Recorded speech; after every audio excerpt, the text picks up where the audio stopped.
Michael Stevens stood in the empty house that had once been filled with laughter, the sound of children playing, and the warmth of a family home. Now it echoed with hollow silence, every footstep on the hardwood floors reminding him of what he had lost. Or rather, what he had taken. The divorce papers sat on the kitchen counter, still crisp from the lawyer's office. Everything was his now, the 4-bedroom colonial house in the suburbs, the 2 cars in the driveway, the boat they had bought for weekend trips to the lake, and, most importantly, the successful restaurant business he had built from nothing. Sarah had walked away with almost nothing, just her personal belongings stuffed into a few suitcases and boxes. Michael had fought hard for this outcome. He hired the best divorce attorney money could buy, a shark in an expensive suit who knew every legal loophole and technicality. When Sarah's lawyer suggested a 50-50 split of assets, Michael's attorney laughed. The restaurant was Michael's baby, built with his sweat and tears long before Sarah came into the picture. The house was purchased with money from the business. Everything, according to the carefully crafted prenuptial agreement and Michael's clever financial maneuvering, belonged to him. Sarah had tried to argue that she deserved half of everything. After all, she had supported him through the early struggling years of the restaurant. She had worked double shifts as a nurse to pay their bills while he poured every penny back into the business. She had been there through the 16-hour days, the failed health inspections, the nights he came home covered in grease and flour, too exhausted to speak. She had believed in his dream when nobody else did. But Michael's lawyer painted a different picture in court. Sarah was portrayed as someone who had married him for his money, someone who had contributed nothing substantial to the business's success. The prenup was ironclad, and Michael had been careful over the years to keep business finances completely separate from personal ones. Legally, Sarah had no claim to the empire he had built. The judge's decision was swift and brutal. Sarah would receive minimal spousal support for just 2 years, enough to get back on her feet. The house, cars, business, and all other assets would remain with Michael. Their 2 children, Emma and Jake, would live primarily with him, though Sarah would have visitation rights every other weekend. Michael remembered the look on Sarah's face when the verdict was read. She didn't cry or scream or cause a scene. She simply nodded, gathered her purse, and walked out of the courtroom with a dignity that made him feel strangely uncomfortable. Her lawyer had whispered something about an appeal, but they both knew it was hopeless. The day Sarah moved out was awkward and tense. She packed methodically, room by room, taking only what was clearly hers. She didn't fight him for the expensive kitchen appliances they had picked out together, or the artwork they had collected during their travels. She took her clothes, her books, her grandmother's jewelry, and a few photo albums. When she came to pack items from Emma and Jake's rooms, the children clung to her, begging her not to leave. "Mommy has to go live somewhere else for a while," Sarah had explained gently, kneeling down to their level. "But I'll see you every other weekend, and we'll have so much fun together." 8-year-old Emma had burst into tears. "Why can't you stay here? This is your house too." Michael had watched from the doorway, feeling a mixture of satisfaction and unease. This was what Sarah deserved for trying to take half of everything he had worked for. She should have been more supportive, should have understood that the business came first. Instead, she had nagged him about working too much, complained that he never spent time with the family anymore, and threatened to leave if things didn't change. Well, now she had left, and he had everything. The first few weeks after the divorce were strange but liberating. Michael hired a housekeeper to handle the domestic duties Sarah had managed, and a nanny to help with the children when they were with him. He threw himself into expanding the restaurant business, opening a second location across town. Without Sarah's complaints about his long hours, he could work as much as he wanted. Emma and Jake struggled with the adjustment. They asked about their mother constantly, wanted to call her every night, and often cried themselves to sleep. Michael tried to be patient, but their emotional neediness annoyed him. He had given them a beautiful home and every material comfort they could want. What more did they need? When the children went to stay with Sarah for their first weekend visitation, Michael expected them to return full of complaints about her tiny apartment and lack of toys. Instead, they came back glowing with happiness, chattering excitedly about the fun they had with Mommy. They had gone to the park, baked cookies, watched movies, cuddled together on Sarah's old couch. Simple activities, but they spoke of them like magical adventures. Michael's friends and family had supported his decision throughout the divorce. His brother Tom had gone through a similar situation years earlier and warned Michael about women who tried to take half of what a man had earned. His business partner Rick had congratulated him on keeping the gold digger from destroying everything they had built together. Even Michael's parents, who had once been fond of Sarah, agreed that she had gotten greedy and deserved what happened to her. The restaurant business continued to thrive. Michael opened a third location within 6 months of the divorce. He bought himself a new luxury car, took expensive vacations, and enjoyed the freedom of not having to justify his spending to anyone. He dated casually, enjoying the company of younger women who were impressed by his success and generosity. But late at night, when the house was quiet and the children were asleep, Michael sometimes felt an odd emptiness. He told himself it was just the adjustment period. He had spent 15 years married to Sarah, so of course it would take time to get used to being single again. This feeling would pass. The children's grades began to slip at school. Emma, who had always been an excellent student, started acting out in class and had trouble concentrating. Jake, normally outgoing and cheerful, became withdrawn and clingy. Their teachers called several times to express concern, but Michael was too busy with work to attend parent conferences or counseling sessions. When he did spend time with Emma and Jake, they seemed like different children than they had been during the marriage. They were quieter, less spontaneous, more careful around him. They asked constantly when they could see their mother again, and counted down the days until their weekend visits. Michael found their behavior irritating and told them they needed to adjust to their new life. 6 months after the divorce, Sarah's spousal support payments ended. Michael felt a sense of closure, knowing that he was finally free of any financial obligation to his ex-wife. She had found work at a local hospital, but he knew her nursing salary couldn't possibly cover the kind of lifestyle she had enjoyed as his wife. She would probably come crawling back eventually, begging for help, and he would have the satisfaction of turning her away. Instead, something unexpected happened. The children returned from one of their weekends with Sarah more excited than Michael had seen them in months. They talked non-stop about the surprise their mother had planned for them, how she had saved up money to take them to an amusement park 2 hours away. They described riding roller coasters, eating cotton candy, and staying in a modest motel with a pool where they swam until bedtime. Michael found himself oddly jealous of their enthusiasm.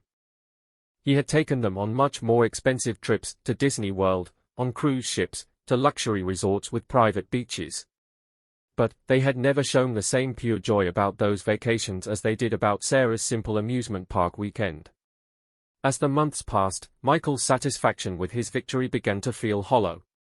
He had everything he had wanted: complete control of his business empire, full ownership of all their assets, and primary custody of the children. But something was missing, though he couldn't quite identify what it was. The house felt too big and too quiet.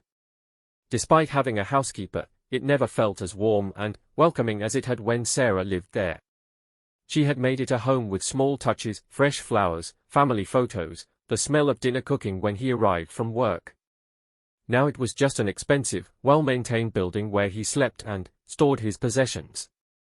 His relationship with Emma and Jake remained strained. They were polite and obedient, but they never sought out his company the way they did their mothers. When he tried to plan fun activities with them, they participated dutifully but without the natural enthusiasm he remembered from before the divorce. It was as if they were performing the role of happy children rather than actually being happy.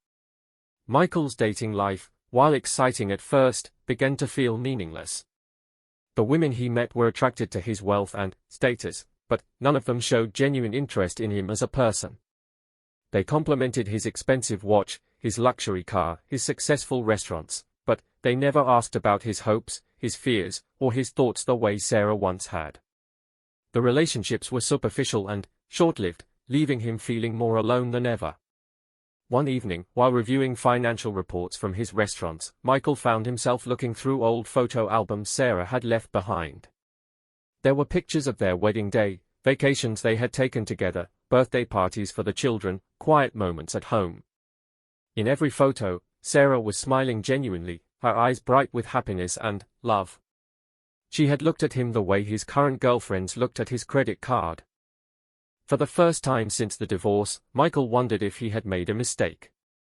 Not in legal terms, he had won decisively and kept everything he had worked for. But, looking at those photos, remembering the woman Sarah had been before their marriage fell apart, he felt a strange sense of loss that had nothing to do with money or property.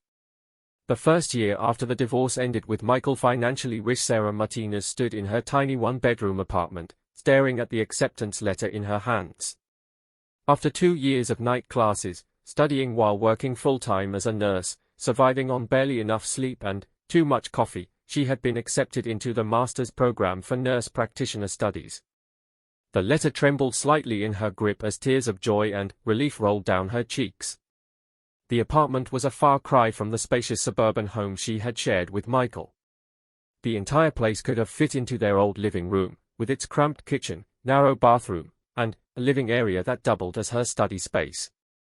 But, unlike the hollow mansion she had left behind, this small space felt alive with possibility and hope.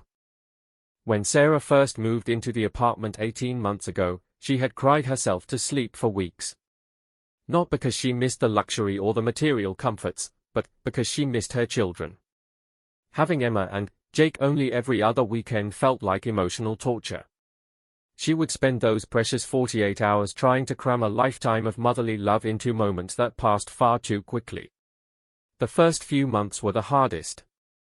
Sarah's nursing salary barely covered her basic expenses, and there were nights she ate peanut butter sandwiches for dinner to make sure she had enough money for gas to visit the children. She had to shop at discount stores and clip coupons, a stark contrast to the unlimited spending she had enjoyed as Michael's wife. But, strangely, as the months passed, she found a sense of pride in making her own way. It was Emma who first planted the seed of an idea that would change everything. During one of their weekend visits, Sarah had been helping her daughter with a school project about careers. Emma had chosen to write about nurses because, as she put it, "Mommy helps people feel better." "Do you like being a nurse, Mommy?" Emma had asked while coloring a picture of a hospital. "I do," Sarah had answered honestly. "But I wish I could help people even more. Maybe someday I'll go back to school to become a nurse practitioner. Then, I could diagnose illnesses and prescribe medicines, not just take care of patients."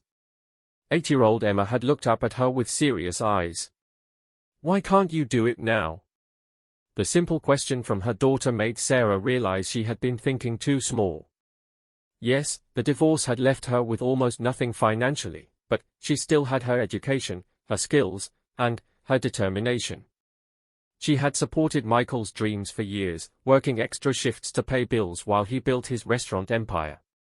Now it was time to build something for herself. That very week, Sarah enrolled in night classes at the community college to complete the prerequisites for a nurse practitioner program. She studied during her lunch breaks at work, on the bus to and from the hospital, and late into the night after her shifts. When Emma and Jake were with her on weekends, she included them in her study sessions, turning her education into a family activity where they could do homework together. The children were initially confused by their mother's new routine. They were used to having her full attention during their visits, and now she had textbooks spread across the kitchen table and assignments to complete. But, gradually, they began to take pride in their mother's academic achievements. Jake would help her make flashcards, and Emma would quiz her on medical terminology. They started calling her Dr. Mommy as a joke, but Sarah could hear the genuine admiration in their voices. Working full-time while attending school was exhausting, but Sarah discovered reserves of strength she didn't know she possessed. Her colleagues at the hospital noticed the change in her. Where once she had been competent but somewhat passive, she now approached her work with new energy and confidence.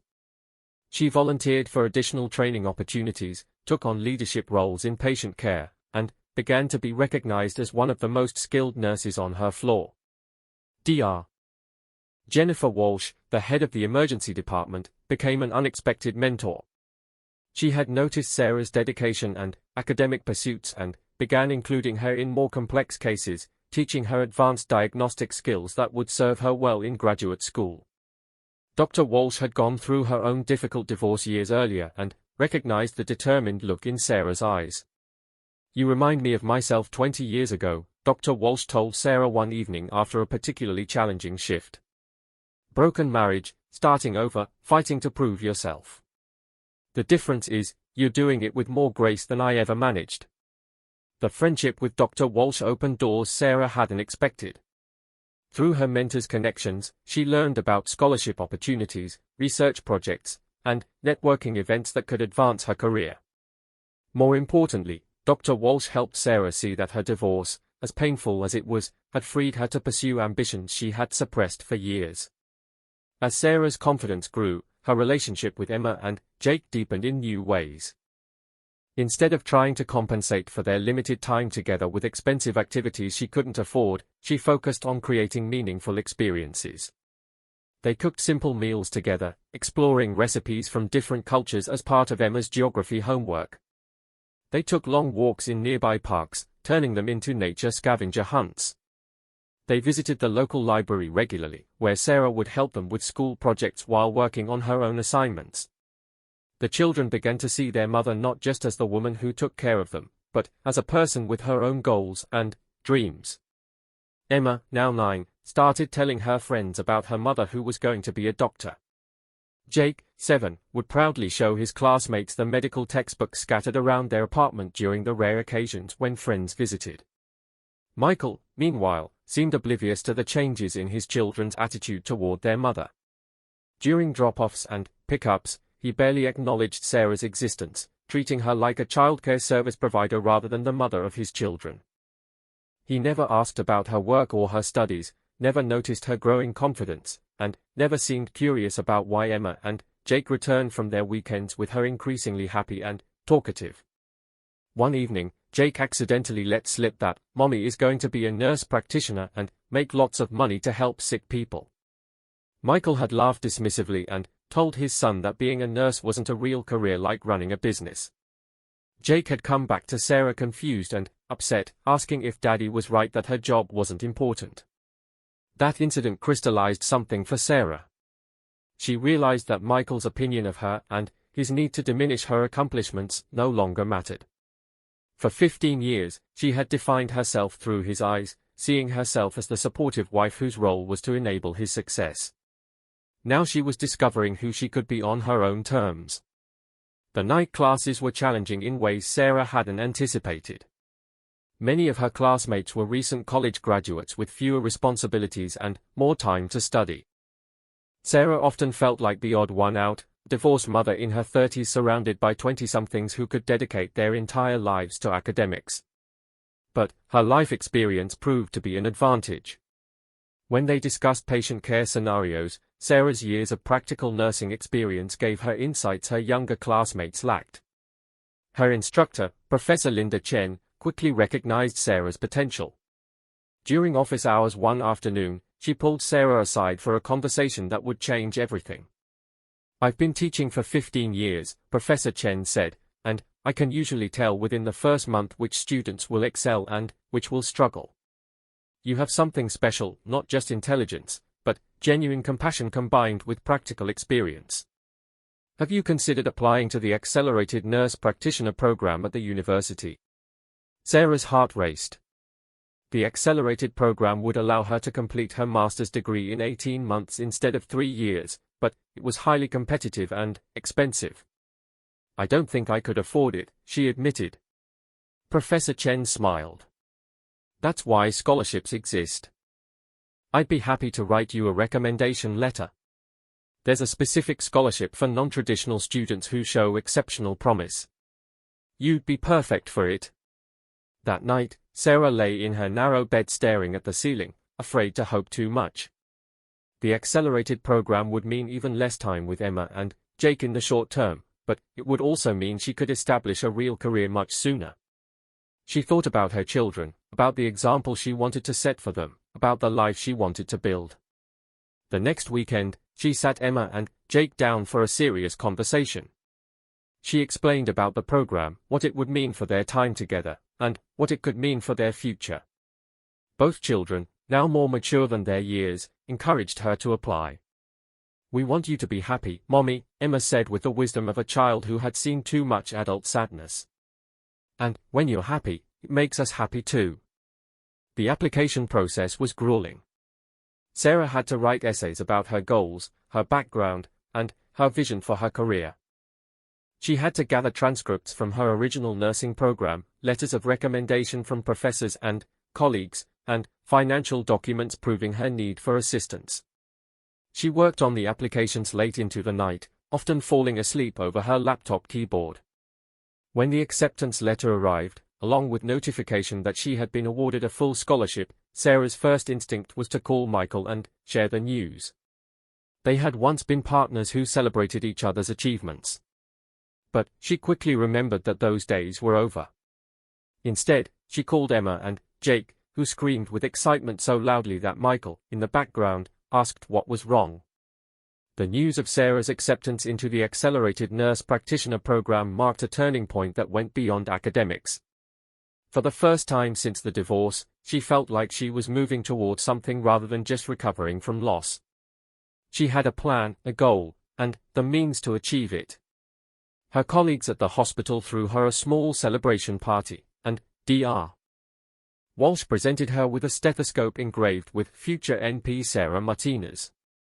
The gesture moved Sarah to tears, not just because of the gift itself, but because it represented recognition and respect from people who saw her value. As Sarah prepared to begin the intensive program, she reflected on the journey that had brought her to this moment. 2 years ago, she had walked out of divorce court with almost nothing, facing an uncertain future as a single mother with limited resources. Now she was embarking on an adventure that would transform not only her career prospects but her entire sense of self. She thought about Michael, probably celebrating the opening of another restaurant, surrounded by material success but missing the deeper satisfaction she was beginning to experience. She felt neither anger nor sympathy toward him anymore, just a quiet gratitude that their divorce had forced her to discover her own strength. The apartment that had once seemed impossibly small now felt like Michael Stevens stood in the middle of his third restaurant location, watching health inspectors document violation after violation on their clipboards. The once pristine kitchen that had been his pride and joy was showing signs of neglect, grease buildup on equipment, outdated temperature logs, and a staff that seemed more interested in their phones than food safety standards. "Mr. Stevens," the lead inspector said, approaching with a clipboard thick with citations, "we're going to have to shut down operations immediately. You can reopen once these violations are corrected and we conduct a re-inspection." Michael felt his stomach drop. This was his newest location, the one he had opened just 6 months after the divorce to prove his business was stronger without Sarah's interference. It had been profitable from day one, drawing crowds with its upscale casual dining concept. Now, 18 months later, it was being shut down for health code violations that should never have happened under his watch. The problems had started small and snowballed. Michael's attention was divided between 3 restaurants, his increasingly chaotic personal life, and the children who seemed more distant from him every week. Where he once would have personally inspected every aspect of his operations daily, he had begun delegating more responsibilities to managers who weren't as invested in maintaining his standards. His business partner Rick had warned him months ago that something was wrong. "You're not the same hands-on owner you used to be," Rick had said during one of their weekly meetings. "The staff notices when the boss isn't around, and standards slip. We need to get back to basics." But Michael had brushed off the concern, convinced that his business acumen was so strong that the restaurants could practically run themselves. He was too busy enjoying his newfound freedom, too distracted by a series of failed relationships, and too overwhelmed by single parenthood to notice that his empire was developing serious cracks. The forced closure of Restaurant 3, as his staff had nicknamed it, sent shockwaves through his other locations. Word spread quickly in the local food service community, and, suddenly, Michael was dealing with nervous investors, worried employees, and customers who questioned whether his other restaurants were also violating health codes. Within days of the shutdown, two of his most experienced managers gave notice. Sarah Chen, who had been with him since the original restaurant opened, explained her decision during an uncomfortable exit interview. "Michael, you're not the same boss you were 3 years ago," she said with the frankness that comes from a decade of working together. "You used to care about every detail, every customer, every employee. Now it feels like you're running these places like cash machines instead of restaurants. I can't work in an environment where I'm constantly worried about whether we're cutting corners." Sarah Chen's departure was particularly painful because she had been more than an employee, she had been part of the restaurant family that Michael thought he was building. Her resignation letter, which she copied to Rick, detailed months of concerns about declining food quality, inadequate staff training, and safety shortcuts that she had brought to Michael's attention repeatedly. The financial impact was immediate and severe. Restaurant 3 remained closed for 6 weeks while Michael scrambled to address health code violations, retrain staff, and convince regulators that he was serious about compliance. The lost revenue was devastating, but the damage to his reputation was worse. Food bloggers who had once praised his restaurants began writing scathing reviews about his empire in decline. Michael's relationship with his children, which had been strained since the divorce, deteriorated further as his stress levels skyrocketed. Emma and Jake could sense his constant anxiety and anger, and they responded by becoming even more withdrawn around him.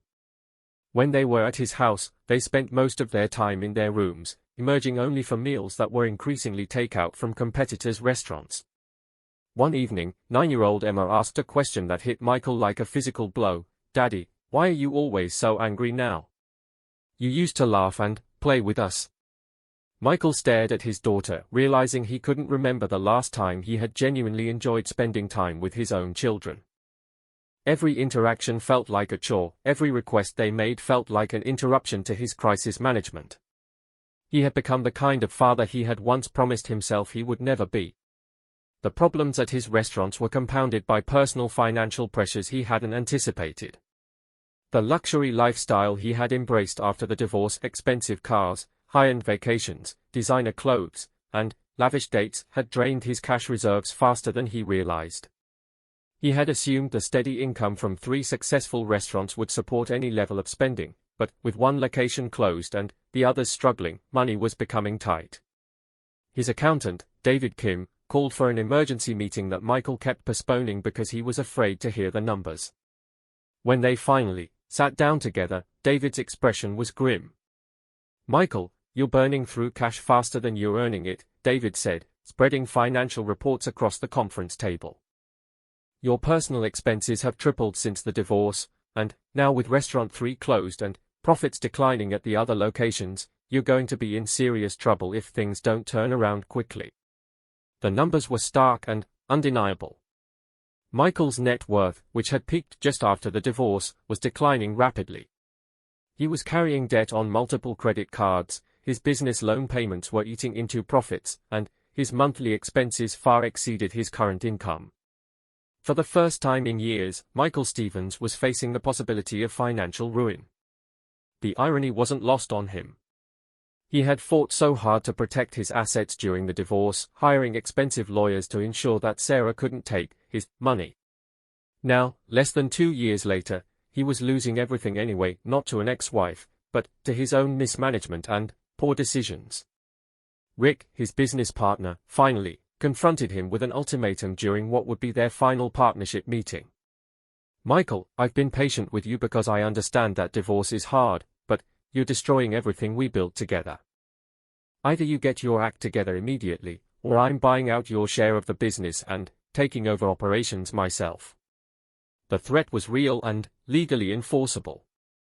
Their partnership agreement included clauses that allowed either partner to force a buyout if the other partner's actions were damaging the business. Rick had the financial backing and the operational expertise to make good on his threat. Michael spent a sleepless night walking through his empty house, trying to figure out how everything had gone so wrong so quickly. Just 2 years ago, he had felt like he was on top of the world. He had won the divorce, kept all his assets, and was ready to build an even bigger empire. Now he was facing the loss of his business, his financial security, and his relationship with his children. The house itself had become a symbol of his isolation and poor decisions. The rooms that had once been filled with family life now felt like a museum of broken dreams. Emma and Jake's bedrooms looked like guest rooms between their visits, lacking the lived-in warmth that comes from children who feel truly at home. The kitchen, once the heart of the house when Sarah lived there, was now mainly used for reheating takeout containers. Michael's attempts at dating had become increasingly desperate and unsuccessful.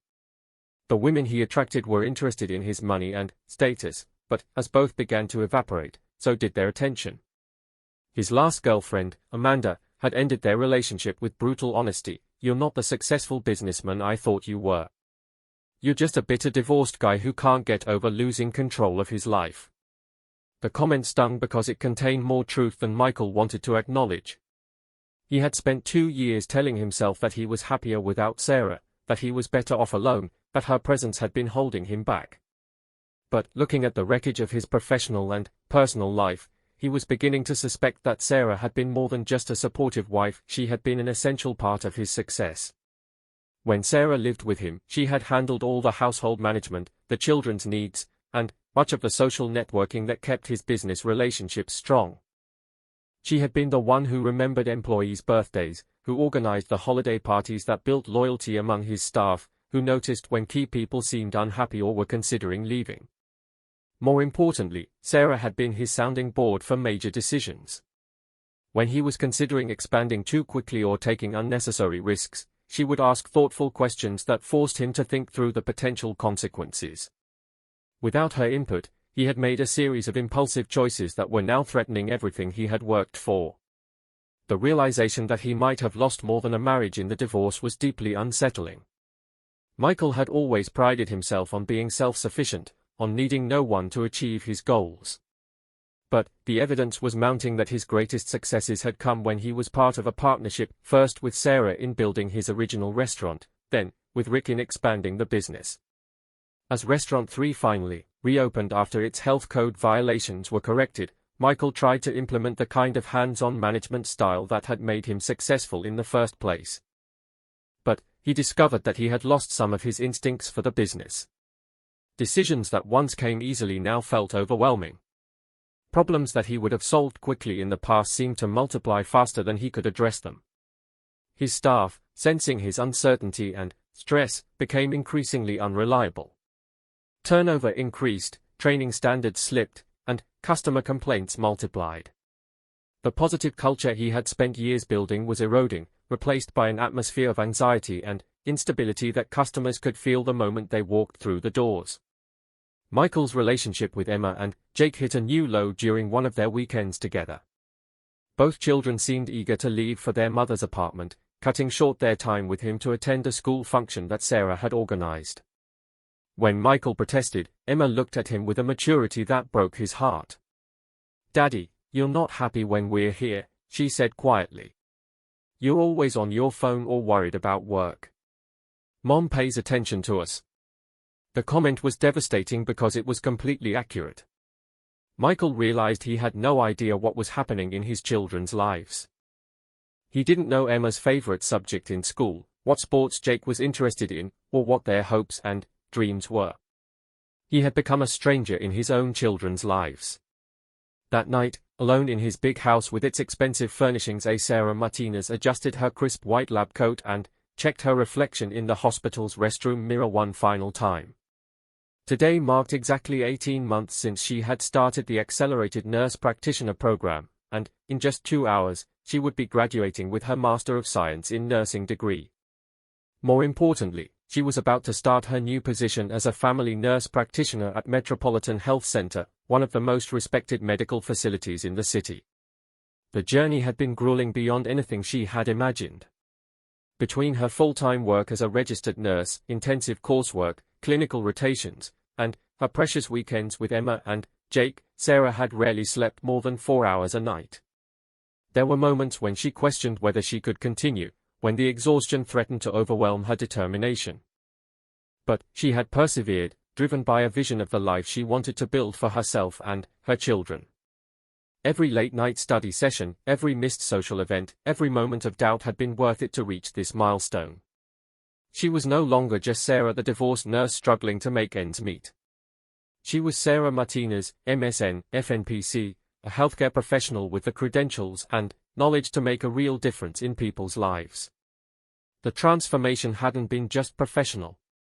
The confidence she had gained through her academic achievements had changed how she carried herself, how she spoke, and how others perceived her. Her colleagues at the hospital had watched her evolution with admiration and respect. Dr. Jennifer Walsh, her mentor, had become not just a professional guide but a close friend who understood the challenges of rebuilding a life after divorce. "I've never seen anyone work harder or with more purpose," Dr. Walsh had told her during their final mentoring session. "You're going to be an exceptional nurse practitioner, but more than that, you're going to be an inspiration to other women who think their lives are over after divorce." Sarah's starting salary as a nurse practitioner was nearly triple what she had been earning as a registered nurse. After 2 years of careful budgeting and financial struggle, the security of a substantial income felt almost surreal. But more important than the money was the professional respect and autonomy that came with her new role. At Metropolitan Health Center, Sarah would be working with underserved populations, providing primary care to families who often had limited access to healthcare. It was exactly the kind of meaningful work she had dreamed about during those long nights of studying. She would be able to diagnose conditions, prescribe medications, and serve as a primary healthcare provider for her patients. Her supervisor, Dr. Maria Rodriguez, had been impressed not only by Sarah's academic credentials but by her maturity and life experience.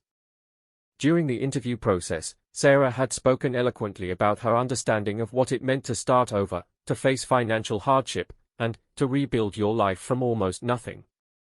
These experiences, Dr. Rodriguez recognized, would make her uniquely effective in working with patients facing similar challenges. Emma and Jake had watched their mother's transformation with pride and amazement. Now 10 and 8 years old, they had become her biggest supporters and cheerleaders. They had helped her practice for presentations by listening to her rehearse medical scenarios. They had quietly done their homework while she studied, understanding instinctively that this was important for their family's future. "My mom is going to be a doctor," Emma would tell her friends with obvious pride. While Sarah gently corrected that she was a nurse practitioner, not a medical doctor, she was touched by her daughter's admiration and excitement about her achievements. The children's weekends with Sarah had become increasingly special as they watched her confidence grow. Instead of the stressed, defeated woman who had moved into the tiny apartment 2 years ago, they now saw a mother who was excited about her work, proud of her accomplishments, and optimistic about their future together. Sarah had been careful not to criticize their father in front of them, but she couldn't help noticing that Emma and Jake seemed more subdued after their weekends with Michael. They rarely talked about their time with him anymore, and when they did, it was usually to mention that he seemed busy or worried about work. Sarah suspected that Michael was struggling with something, but she had learned to focus on what she could control rather than wondering about her ex-husband's life. The apartment that had once felt impossibly small now served as Sarah's launch pad for a bigger life.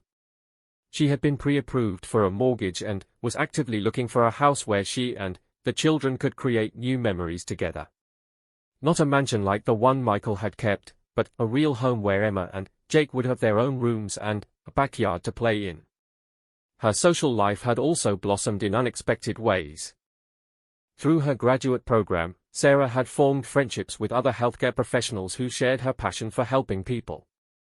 She had joined a book club of professional women, started attending networking events for nurse practitioners, and even begun dating again, though cautiously and with clear priorities about what she wanted in a relationship. Dr. James Morrison, a pediatrician at Metropolitan Health Center, had asked her out for coffee after her first week on the job. Unlike the shallow relationships Michael seemed to pursue after their divorce, this felt like the beginning of something based on mutual respect and shared values. James was a divorced father himself, and their conversations naturally centered around their children, their careers, and their hopes for the future rather than material possessions or superficial attractions. The contrast between her new life and her marriage to Michael was striking. During their 15 years together, Sarah had defined herself primarily as Michael's wife and the children's mother. Her own ambitions and dreams had been secondary to supporting his restaurant empire. Now, for the first time in her adult life, she was pursuing goals that were entirely her own. Her success was being noticed beyond just her immediate workplace. Sarah had been invited to speak at a conference for non-traditional nursing students about balancing education with family responsibilities. Her story of going from divorced single mother to nurse practitioner in just 2 years had inspired other women facing similar challenges. The speaking engagement led to an unexpected opportunity. A local university's nursing program asked her to serve as an adjunct instructor, teaching a course on family practice for graduate nursing students. The additional income would be substantial, but, more importantly, it would allow her to help shape the next generation of nurse practitioners. Sarah's financial situation had transformed completely. In addition to her salary as a nurse practitioner, she was earning money from teaching and had been approached about writing an article for a nursing journal about her experiences. For the first time since the divorce, she was not just financially stable but actually building wealth for her family's future. She had opened college savings accounts for Emma and Jake, something that had been impossible during her years as a struggling single mother. She was contributing to a retirement account, had established an emergency fund, and was building the kind of financial security she had never achieved even during her marriage to Michael. The irony wasn't lost on her. Michael had fought so hard to keep her from taking his money in the divorce, portraying her as someone who would be helpless without his financial support. Instead, by forcing her to become completely self-reliant, the divorce had unleashed potential she never knew she possessed. Sarah's relationship with her children had evolved as they watched her build her new career. Emma, now showing signs of her mother's determination and intelligence, had announced that she wanted to become a doctor and help people like her mother did. Jake, more artistic by nature, was fascinated by the scientific aspects of medicine and loved looking at Sarah's medical textbooks and asking questions about how the human body worked. Both children had developed a new understanding of their mother as a person beyond her role as their caretaker. They saw her as someone with important work to do, someone who was making a difference in the world, someone whose opinions and expertise were valued by other professionals. This shift in perspective had strengthened their relationship in ways Sarah hadn't expected. The children's academic performance had improved dramatically as they watched their mother pursue her education. Emma's teachers commented on her increased focus and ambitious goals, while Jake showed new interest in science and reading. They had learned from Sarah's example that education was valuable not just for getting good grades, but for opening doors to meaningful work and personal fulfillment. As Sarah's second year post-divorce drew to a close, she reflected on how dramatically her life had changed. The woman who had walked out of divorce court with almost nothing had become a respected healthcare professional with a promising career, financial independence, and a bright future. She owned her own success completely. No one could take it away from her in another divorce, no one could claim they had built it for her, and no one could use it to control her. Her transformation hadn't gone unnoticed in their small community. Former acquaintances who had pitied her after the divorce now looked at her with respect and admiration. Some of the women who had remained friends with Michael during the divorce proceedings began reaching out to Sarah, curious about her new life and impressed by what she had accomplished. Michael Stevens sat in the waiting room of Metropolitan Health Center, nervously checking his watch for the third time in 5 minutes. The chest pain that had been bothering him for weeks had finally become severe enough that his business partner Rick had insisted he seek medical attention immediately. The irony of being forced to visit a clinic because he couldn't afford his previous private physician wasn't lost on him. The past 6 months had been a nightmare of business failures, financial collapse, and personal devastation. Restaurant 3 had closed permanently after failing a second health inspection. His partnership with Rick had ended in a bitter buyout that left Michael with barely enough money to cover his debts. The house, his prized possession from the divorce, was now in foreclosure proceedings. Michael's relationship with Emma and Jake had deteriorated to the point where they seemed like strangers during their court-mandated visits. They spent most of their time with him asking when they could call their mother, talking about their mother's new job, and comparing everything in his house unfavorably to their time with Sarah. He had become the reluctant parent they tolerated rather than the father they loved. "Mr. Stevens?" A nurse called from the doorway. The nurse practitioner will see you now. Michael followed the nurse down a hallway lined with motivational posters about healthy living and community health services. The clinic was clean and professional, but a far cry from the luxury medical offices he was accustomed to visiting. His new reality of limited insurance coverage and financial constraints had forced him to seek care at a community health center that served primarily low-income patients. He was shown into an examination room where he waited another 10 minutes, growing increasingly anxious about the chest pain and what it might mean. His stress levels had been through the roof for months, and he suspected the physical symptoms were related to the overwhelming pressure he was under. When the door opened, Michael looked up expecting to see a stranger.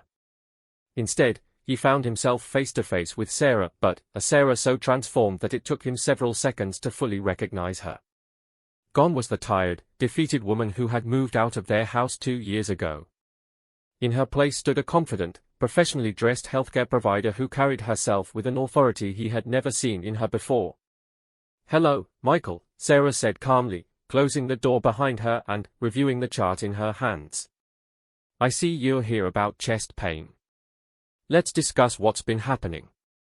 Michael stared at her in shock. Sarah was wearing a white lab coat with her name embroidered on it, Sarah Martinez, MSN, FNPC. Her hair was styled professionally, her posture was confident, and she spoke with the calm authority of someone completely comfortable in her professional role. "Sarah," he managed to say. You're a nurse practitioner." "I am," she replied matter-of-factly, pulling up a chair and opening his chart. "I graduated 18 months ago and I've been working here for 6 months. Now, let's focus on your health. When did the chest pain start, and can you describe what it feels like?" Michael found himself struggling to reconcile this composed, professional woman with the person he remembered. During their marriage, Sarah had been competent and caring, but she had always deferred to his judgment on important matters. She had seemed content to play a supporting role in his success story. The woman sitting across from him now was clearly the lead in her own story. The pain started about 3 weeks ago," he stammered, still processing the shock of seeing her. "It's like pressure on my chest, especially when I'm stressed." "Sarah, I had no idea you had gone back to school. Emma and Jake never mentioned." Sarah looked at him with surprise. "Michael, the children talk about my work constantly. Emma wants to be a doctor now because of watching me study and succeed. Jake asks me medical questions every time he visits. How could you not know?" The question hit Michael like a physical blow. He realized that he had been so absorbed in his own problems, so distracted during his time with the children, that he had completely missed the most important development in their lives. His ex-wife had transformed herself from a struggling single mother into a healthcare professional, and he had been oblivious to the entire journey. "Let me examine your chest and check your vital signs," Sarah continued, moving seamlessly into her professional role. "Have you been under unusual stress lately?" Michael almost laughed at the question, but the sound came out bitter and hollow. "You could say that. My business failed, I'm losing the house, and I'm basically starting over financially. So yes, I've been stressed." Sarah's expression softened slightly, but her professional demeanor remained intact. "I'm sorry to hear that, Michael. Let's make sure this chest pain isn't cardiac-related before we discuss stress management." As Sarah conducted the examination, checking his heart rate, blood pressure, and listening to his breathing, Michael was struck by how competent and confident she had become. Her hands were steady, her questions were precise, and she moved through the examination with the easy proficiency of someone who had found her calling. "Your heart sounds normal, and your EKG looks good," she said after reviewing the test results.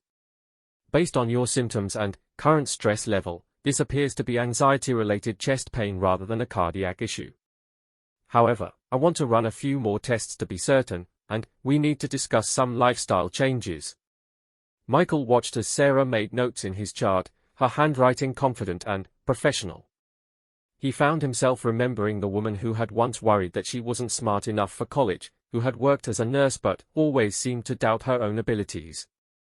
That person had been replaced by someone who clearly knew exactly what she was doing. "Sarah, he said quietly, "can I ask you something that's not medical?" She looked up from her notes, her expression neutral but not unfriendly. "What is it? How did you do this? How did you go from where you were after the divorce to becoming a nurse practitioner? I mean, you were barely making ends meet as a nurse." For the first time since she had entered the room, Sarah's professional mask slipped slightly, revealing a hint of the personal satisfaction she felt about her transformation. "I went back to school," she said simply. "I took night classes while working full-time, earned my prerequisites, and then was accepted into an accelerated master's program. I graduated with honors and a full scholarship. It wasn't easy, but it was the best decision I ever made." Michael felt a surge of emotions he couldn't quite identify: pride, regret, and something that might have been admiration. "The children must be so proud of you." "They are," Sarah said with unmistakable happiness. "Emma tells everyone her mother is going to be a doctor, and Jake helps me with my continuing education courses. They've been incredibly supportive through the whole process." The contrast between Sarah's relationship with their children and his own was stark and painful. While he had been struggling to maintain basic communication with Emma and Jake, Sarah had been inspiring them, involving them in her educational journey, and showing them what determination and hard work could accomplish. "Sarah, I need to tell you something," Michael said, his voice barely above a whisper. "I think I made a terrible mistake." Sarah looked at him carefully, her professional training helping her navigate what was clearly becoming a personal conversation during a medical appointment. "Michael, I'm your healthcare provider right now," she said gently but firmly. "If you want to discuss personal matters, that's something we'd need to do at a different time and place. Right now, let's focus on your health." The boundary she drew was clear and appropriate, but it also demonstrated how much she had changed. The Sarah he remembered would have immediately engaged with his emotional confession, would have set aside everything else to focus on his feelings. This Sarah had priorities and professional responsibilities that came first. She prescribed medication to help with his anxiety, provided information about stress management techniques, and scheduled a follow-up appointment for 2 weeks. Throughout the rest of the consultation, she maintained perfect professional boundaries while providing excellent medical care. As Michael prepared to leave, Sarah handed him a business card. "If you have any questions about your medication or if the chest pain returns, don't hesitate to call. And, Michael, I hope things improve for you with your business and financial situation." The kindness in her voice was genuine, but it was the kindness of a healthcare provider for a patient, not the concern of a former spouse. Sarah had moved on completely from their marriage and built a life that didn't include room for his regret or his problems. Walking out of the clinic, Michael felt like he was experiencing an earthquake in his understanding of reality. For 2 years, he had assumed that Sarah was struggling somewhere, possibly regretting the divorce, maybe even hoping for reconciliation. He had imagined her working long hours as a nurse, barely making ends meet, watching their children grow up in poverty while he enjoyed his success. Instead, he discovered that Sarah had used the divorce as a launching pad for the most successful period of her life. She had not just survived without him, she had flourished in ways that would have been impossible if they had stayed married. While his life had fallen apart, hers had come together more beautifully than ever. The children's behavior during their visit suddenly made perfect sense.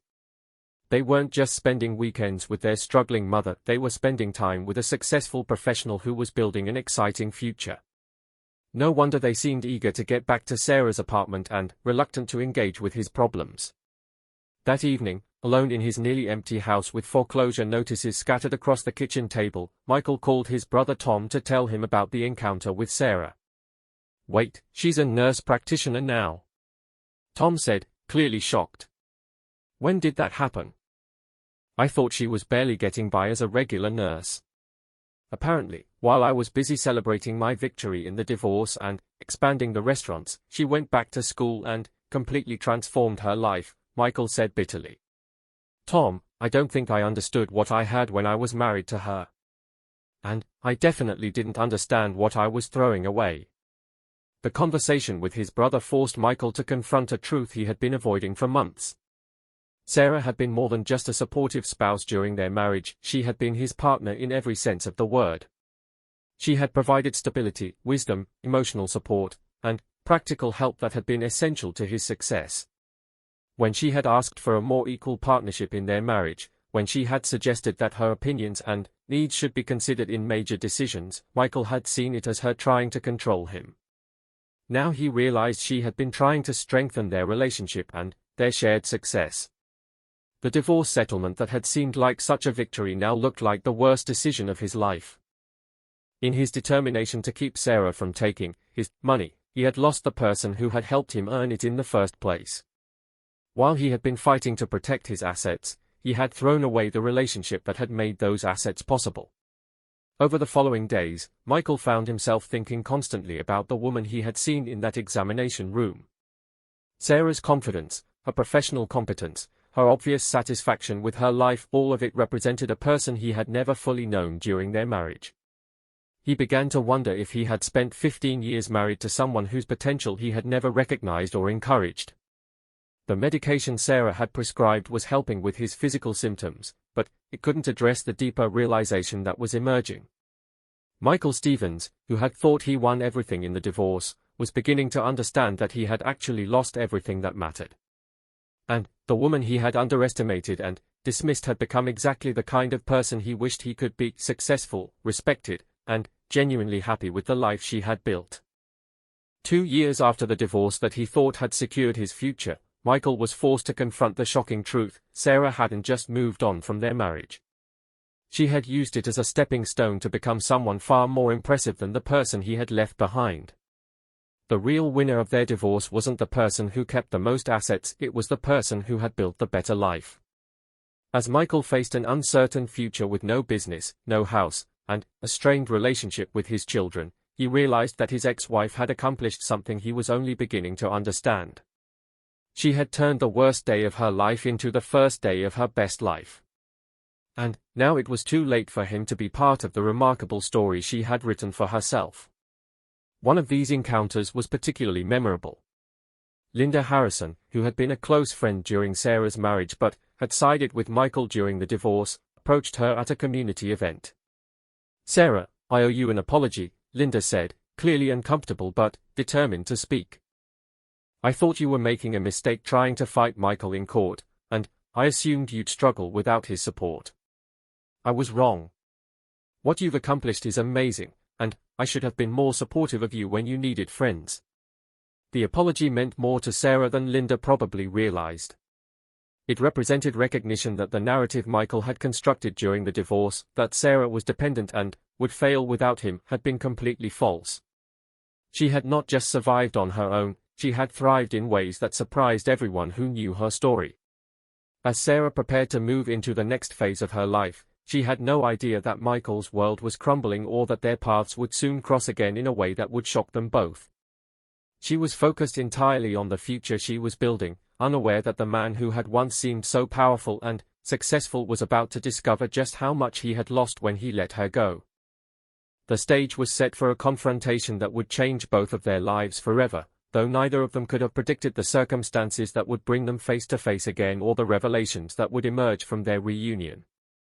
In the empty rooms, Michael Stevens faced a truth he had been avoiding for 2 years. In his determination to win the divorce and protect his assets, he had lost everything that actually mattered. His business was failing, his children barely tolerated him, and his personal life was a series of superficial relationships with people who would disappear the moment his money ran out. For the first time since the divorce, Michael allowed himself to wonder what Sarah was doing, how she was managing as a single mother, and whether she was happier without him. He had assumed she would struggle and eventually come crawling back, begging for his help. Instead, she seemed to have vanished into a life that didn't include him at all. What Michael didn't know was that while his world was falling apart, Sarah's was coming together in ways that would soon surprise everyone who thought they knew her story.